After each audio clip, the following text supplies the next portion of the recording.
To introduce our next guest, Miss Aimmee Kodachian, not Kardashian, and she is the author of The Tears and Hope. She's was inspired by her life story and the obstacles and challenges she faced while living through the 1975 Lebanese Civil War. Wow, that sounds exciting. It is very exciting. And then for 13 years, where she escaped death 3 times and lost many close family members. Due to her severe dyslexia in the war, she was forced to leave school at only the 4th grade. Today, Aimmee is a transformational keynote speaker and creator and director of 3 online TV shows at akexperts.com, founder of the AK and the Expert Online Academy, and seminar presenter. We would like to now take it away, Ms. Kodachian. Please take it away. Hi, how are you? Can you hear me? Yes, we can hear you just fine. Good. Okay, good. Well, it's very nice to be here with you guys. So you asked me to do the webinar, and you want me to talk about the experiences, who I am, and all that. You already did the introduction, and I'm so glad to be here today. Can you hear me? We can hear you just fine, and yes, we're so happy to have you today. Thank you so much. Okay, you want me to, well, first of all, nice to be here with you guys, and just to connect with like-minded people who appreciate the hard work you put in when you write a book or you run a business, and you understand what it takes to be where you're at. So it's great to be here. And today's subject, it's about you want to inspire women to write their books, tell their story, basically. And I think when we tell our story, it's not only healing to yourself, it's really you're giving something of your knowledge and experience and the wisdom you learn throughout your experiences. Because every experience, every chapter of your life, there is some lesson that you learned. And that's why I encourage the ladies to really think about how important it is to share those lessons. And those lessons supposed to be not just for us, it's to help others to see themselves in different perspective and give them hope, to tell them you're not alone. Somebody else went through the same thing, and maybe what I did to overcome it, you can learn or use the techniques or the tools that helped me to overcome my obstacles. So it's all around healing when we share our stories. If I have to tell you the truth, which I always tell you the truth, is that when I decided to write my Middle Eastern culture, that we do not talk about our life story, not alone just to write about it. And it was really, I had to really step into what we call a courage to do something like this, because I have family behind me. We have a belief system that telling about your story, it's not something we do in our culture.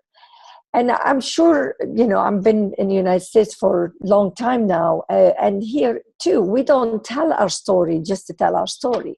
However, my experience of telling the story really, really gave me a lot of peace, and gave me to see other people how, when they finish reading my book, how they start to see their life. So I did tell the story of my life, and I could tell you a little bit, because I know you're waiting for that. I was 12 years old when the Lebanese Civil War began, and I had a learning disability. Today we know as dyslexia. not your average dyslexia, not something that you could read upside down or just like that, or the one letter before, one letter after. It was really severe, to the point that when I'm even speaking, I would speak the opposite. Like I would start to tell you something before I'm telling you the beginning. So it was really, really hard to read and write and all that.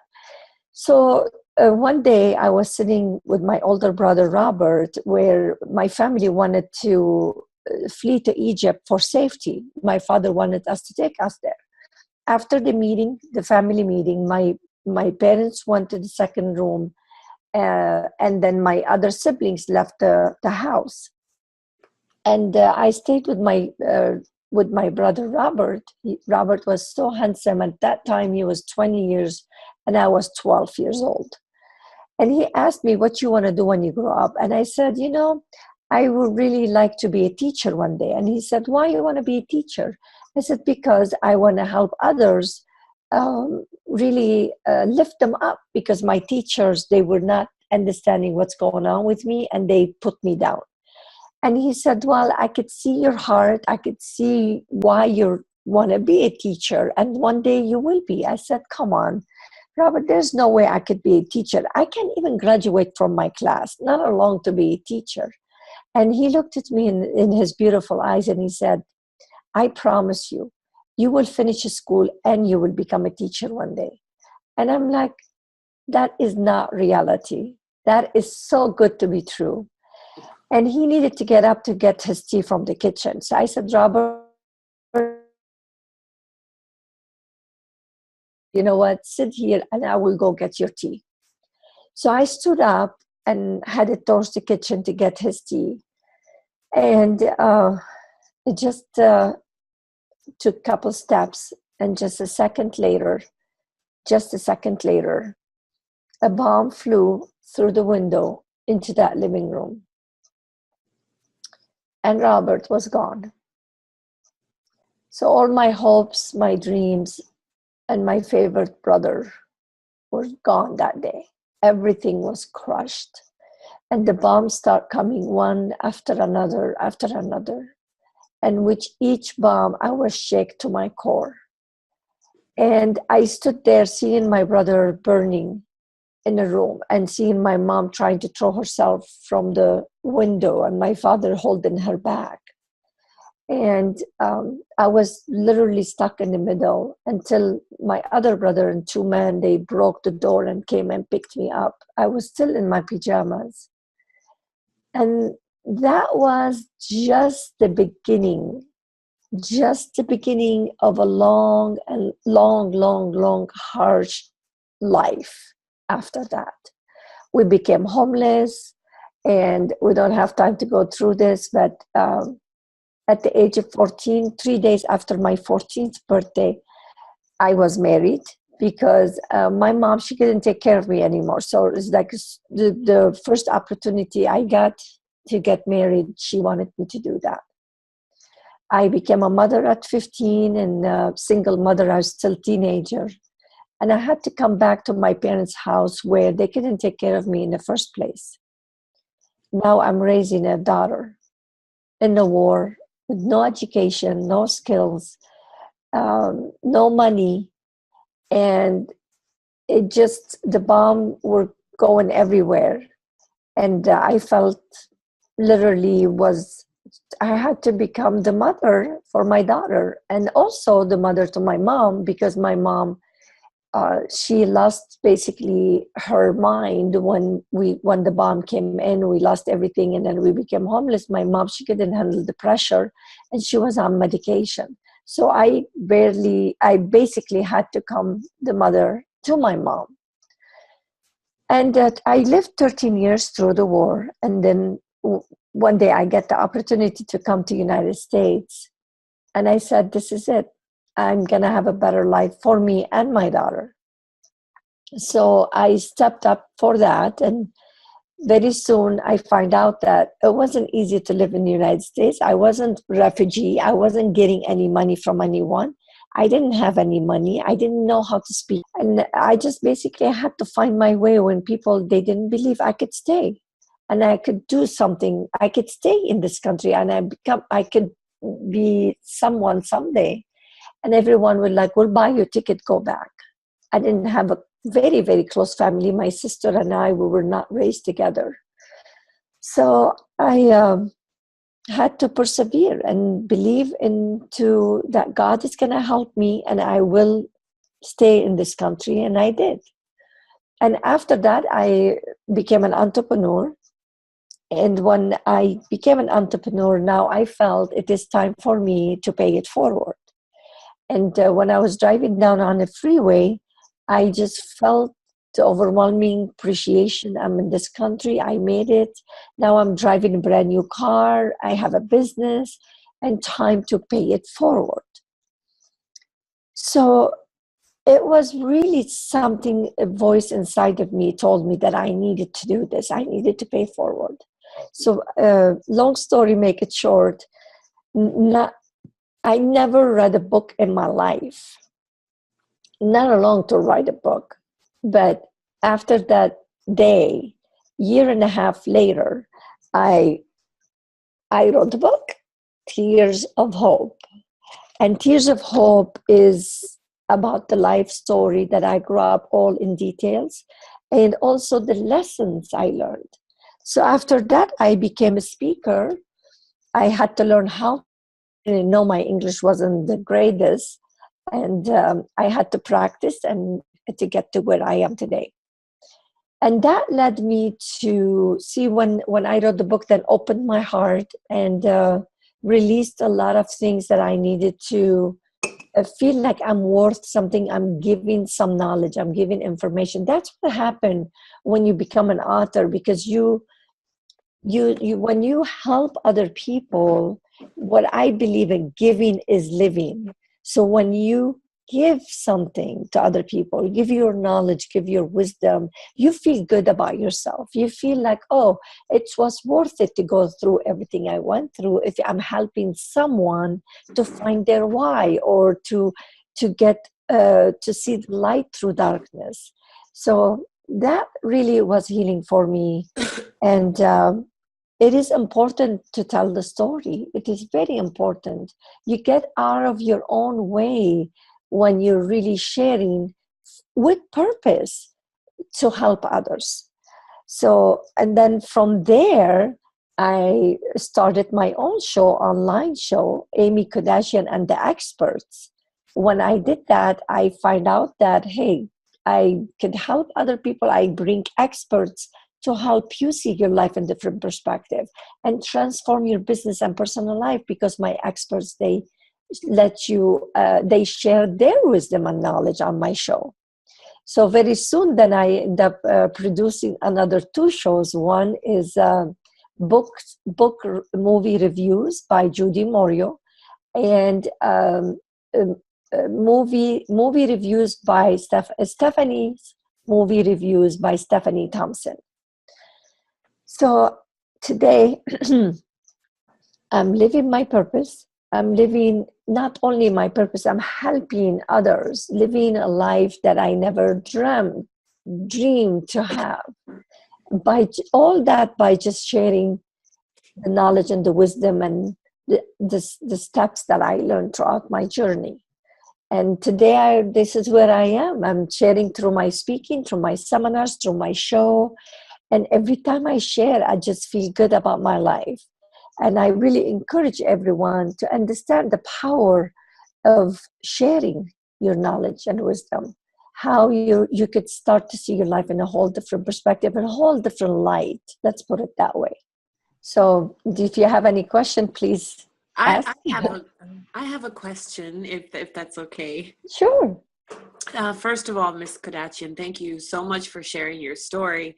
A story like that without, it's heartbreaking. It's hard not to cry. So I can imagine how much is in the book. But just to ask you, with women like, Amal Alameddine Clooney and Angelina Jolie and others like them, working so hard to keep women's rights, at the forefront of the worldwide conversation. Mm-hmm. how does a book like Tears of Hope help to reinforce that knowledge that when it comes to fighting for women's rights, the work is never done, and that, you know, women differently in different ways than it does you know, men, women, and families and children, and that, you know. Well, it does affect you, because on the level of personal life, when you read Tears of Hope, you will have hope for your life, knowing that this person came from all these obstacles, and also sharing the knowledge and the wisdom. In each chapter, I made sure when you read it, there is something to apply to your life. And women freedom starts from your mindset. A woman freedom starts from freeing yourself from all the obstacles and knowing what road to take.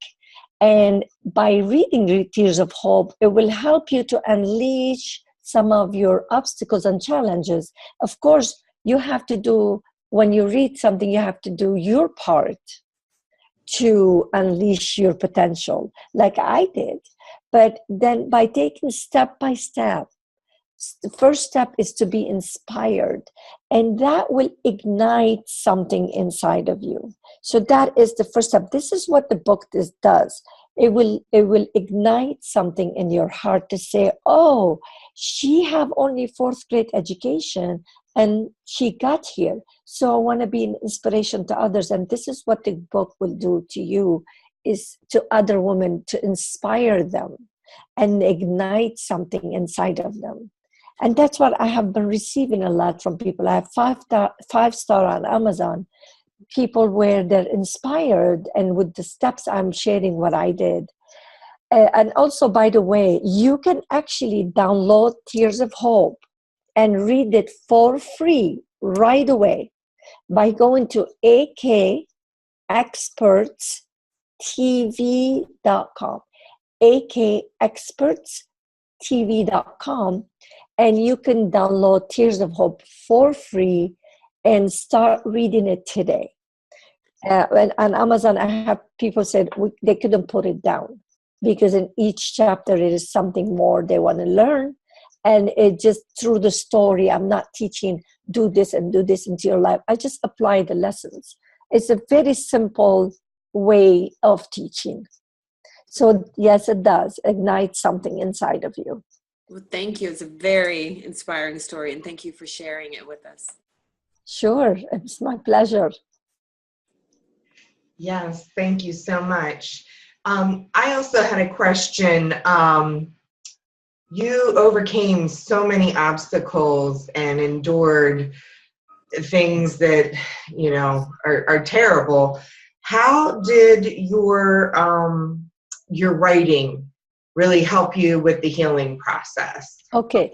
Well, of course, the writing, because then there is a lot of things inside of you, and you shut it down. We don't talk about it. And then when you shut things down, they build inside. It's like, you know, okay, just imagine you have a dust in your home, and then you don't take the dust, don't clean it up. And then the dust will be more and more and more if you don't clean it up. And every time you have some dust, you're just covering it with something. And when you write it, you're uncovering that and taking the dust and cleaning it up. And then therefore you're breathing better, your sinuses is better, your thinking is better, you lift your spirit because now you took it out. You're like feeling better about it. That's how it helped. When you write something, you're taking it out. And then therefore it just gives you a breathing room, and also makes you feel like, oh, even though I had that, you're facing it. You're strong enough to face that instead of being afraid and let's shove it down. Shoving it down, it doesn't do you any good. And some people, they say, okay, your story before, you should just forget about it. What happened before it happened. No, unless you really understand what happened and you get in agreement with what happened, you can't move forward. So in my book, I don't like to shove anything. You deal with it, you understand it, you appreciate the time, you listen to the lessons, you learn from it. Then you could say, okay, goodbye. I am moving on. This is how it did help me, by thinking of it this way. Excellent. So it helped you to be able to move on to have a happier life. Absolutely. It's no longer sitting there. The dust is not in my home anymore, and I'm breathing better. Does that make sense? Excellent. Absolutely. Yes. I have one other question because, well, you know, I kind of know a little bit more about your story. So can you tell us about, because I know you just got in from New York and you still made time to get here. Can you tell us about what you were doing in New York? Yes. Well, I just recently, I've been looking to make a difference in the world, and how can I make it? And it was very hard for me just alone to really take, go really international and help the world to be a better place. And I met a group of people, and Women's Federation for World Peace. And as soon as I heard the name, I felt good about it, because this is what I'm looking for. And then when I start to meet the members, I just felt home. Every time I'm meeting with them, I felt home. I felt this is the place where I need to be, because they put their religions on the side, they put every beliefs on the side, and all they care about the human right and helping other organization. And also they're international. They are in 129 countries in the world, and they have chapters everywhere in the United States. And I just felt home with them. So I get involved. They asked me to go speak, and in Las Vegas chapter, I did. And from there, they asked me to speak at their 24th anniversary in New Jersey. I went to New Jersey and I spoke there. And now I'm going to go speak in Arizona for their organization. So then the president of not the president of the United States, the president of FWP invited me to a private event at the UN to celebrate their 25th anniversary. And that was only by invitation to go to New York to this particular event, to meet all the founders and the leaders of that organization. They are very involved in the UN, and there is hundreds of thousands of UN, I think, or something like this. They have a voice in the UN. And the Women's Federation for World Peace are one of those people.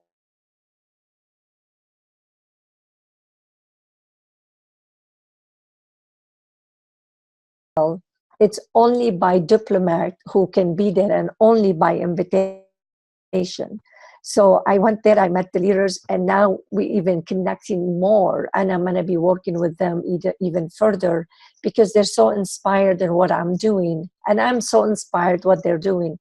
So we kind of like putting our hands together to this organization is so big that for them to look at me as one who's valuable to their organization, and I could inspire their members. It's just amazing. It's just amazing how the doors will open in your life when you really put the work for it. So it was something very touched my heart when I was invited to this particular event.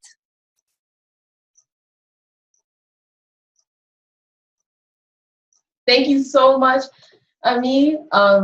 We really appreciate you coming, and I know it's super early where you are, so we really appreciate you getting up super early. And it's my pleasure. It's my pleasure. Okay, maybe you're coming back. Yes, it was just the audience was clapping here. So this is just a question to any of the authors that have already spoken. One of our virtual guests wants to know if anyone can point them toward a good editor and what they should be looking for in an editor. Oh, well, they need to look in an editor who doesn't just fix your English. They need to look for editor to ask you questions, to say, oh, what do you mean by this? And really understand your words, not their words. So an editor a good editor, they don't just look at the English and says, oh, okay, you repeat it here, or you did here, or you did here. No, that's what you look for an editor, to interview them. You need them to ask you questions. And if they don't ask you questions, they're not understanding what your message is all about.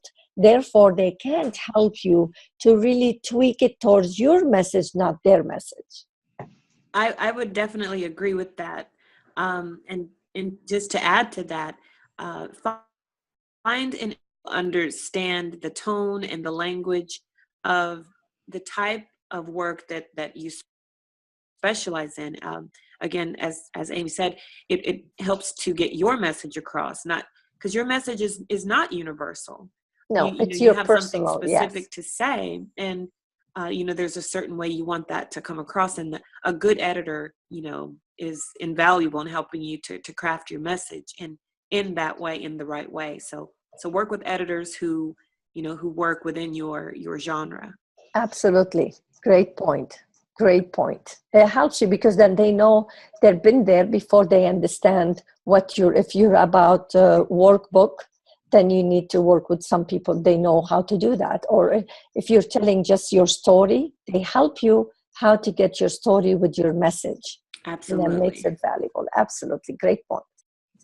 Okay, thank you so much again. And I think that was all the questions that we had. And thank you guys for coming. Sure. Well, thank you for having me.